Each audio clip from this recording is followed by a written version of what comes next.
Excitement is building as the Oilers could win their way into round two tonight at home. Hockey pride has blended with national pride as Gordie Howe's elbows up became a political slogan amid a trade war with the United States.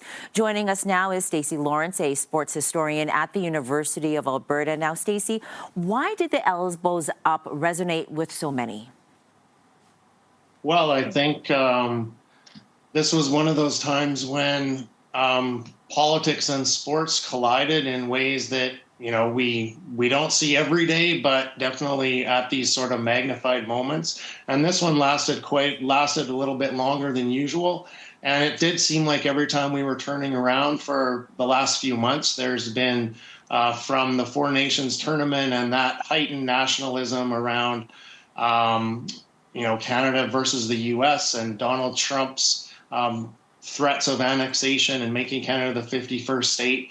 And then this moved into the political arena with people like Justin Trudeau riffing off of Mike Myers' elbows up on Saturday Night Live. And that quickly was taken up by the Liberal Party more broadly and Mark Carney. And of course, we saw this throughout the election.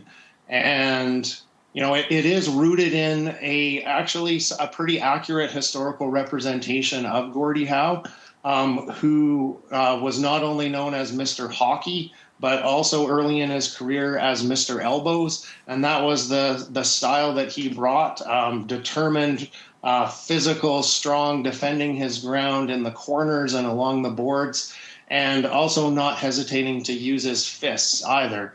And fight to protect himself and his teammates. And that sort of strategic, rational use of violence carried over into this conversation around politics and Canadian identity today. Well, we saw the elbows up impact, the political side, but it also is impacting the hockey side, especially with the Four Nations hockey tournament. Do you feel like the politics is impacting the playoffs this year? Well, it seems to be simmering in the background at least. Anytime we have anytime we have hockey and Canada versus the U.S., these sorts of things play out. But hockey is also, the NHL hockey and the playoffs in particular have that other layer because it is more city versus city. It's not as much country versus country. And so that puts another whole dynamic on things as we see, the coverage I've seen so already today and what you're going to have on later on with Oiler fans and other fans gathering in different cities across the country in public places to cheer their home team.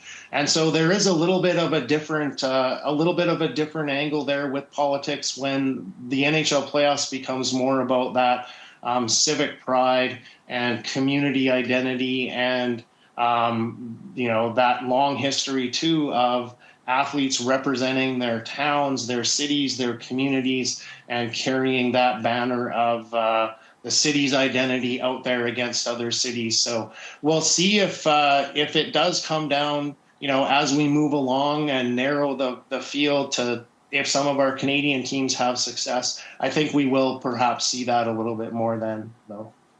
Well, thank you so much for joining us and great insight. And we will have more insight about tonight's Oilers home game with pregame coverage on CTV News at 5 and at 6.